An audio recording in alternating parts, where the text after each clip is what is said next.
Hello guys, InstantlyLow here with the first video on my channel.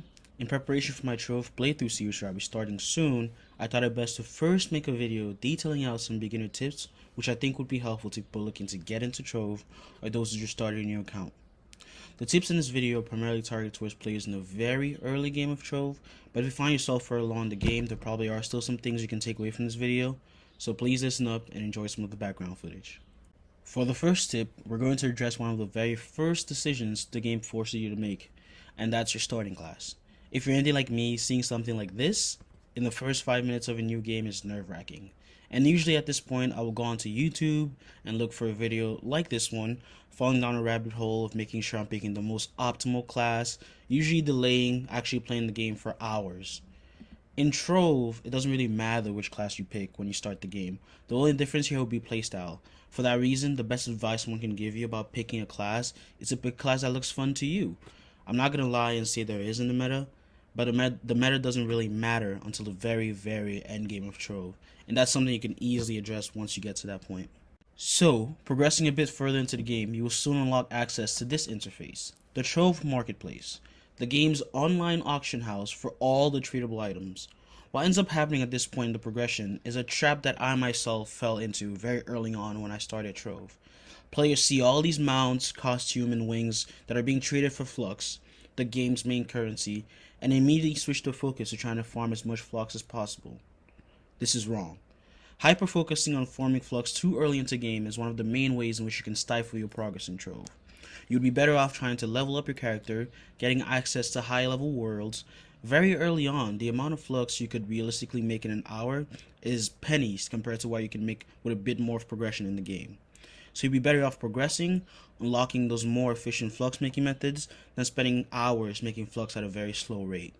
I'll be making videos on this channel on different Flux making methods at different levels of progression, and how much Flux you can expect to make from each one of them. The way to get access to these high-level worlds is to increase your character's power rank. When it comes to increasing your power rank efficiently in the early game, one of the best things you can do is to not get caught up on having perfectly rolled gems or equipment at the very early stages. Focusing on having perfectly rolled gear or gems too early on would be a huge waste of time and resources. You progress through the early world so quickly that you'll be getting access to high rarity gear and gems before you even have time to upgrade your old sets. The game early on also gives you a ton of freebies in terms of gems that will easily carry you to 15k or 20k power rank, which I would say is around the stage where you should now work on optimizing your gear. But obviously, if you miraculously run into perfectly rolled gear in the early stages, use it. Next, I want to cover your daily and weekly bonuses in Trove. The daily bonuses are pretty straightforward. This menu pops up when you log into the game and whenever you type in the /welcome command in the chat. You can click on each of these days and get a detailed list of different bonuses you get on each day. Early on in the game, there is going to be a lot you need to do and many different areas of the game that you need to progress in. So on each of these days, there is something useful you can be doing in order to progress in the game. I'll be making a guide later on covering what you should be farming on each day at different stages of the game. Regardless of the bonus that day, you should always try to complete your daily adventures. Daily adventures are given out by these NPCs in the spawn points of almost every world in the game.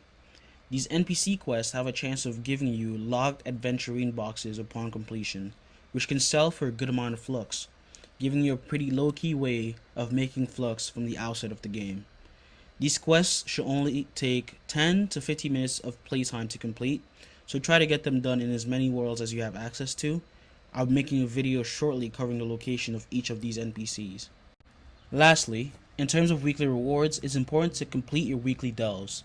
Opening the shadowy vault, or whatever the chest is called, at the end of every other delve floor will result in getting lunar and titan souls. These are time-gated crafting materials that are used to get powerful gems, costume, augmenting your gems, and gaining a boatload of mastery. The last tip I'm going to leave you guys off with is to try and join an active club in Trove. Finding a club that is a good fit for you is going to be very helpful in your progression in the game. Many of the bigger clubs in the game will often have people hosting parties to farm different things in the game, as well as offering carries and giveaways to help the new players progress through the game. Additionally, being in a club gives you more of the MMO feel to the game, especially since on the regular you'll just be grinding dungeons solo. There are a lot more tips and advice which could be given to a new player starting out in Trove, but I wanted to make this video relatively concise and publish this as a precursor to the Trove playthrough series I will be starting. So please go ahead and subscribe to get notifications when I start uploading that series, and feel free to leave suggestions in the comments as to what you guys might like to see from the series and different guides y'all might be interested in. Thank you.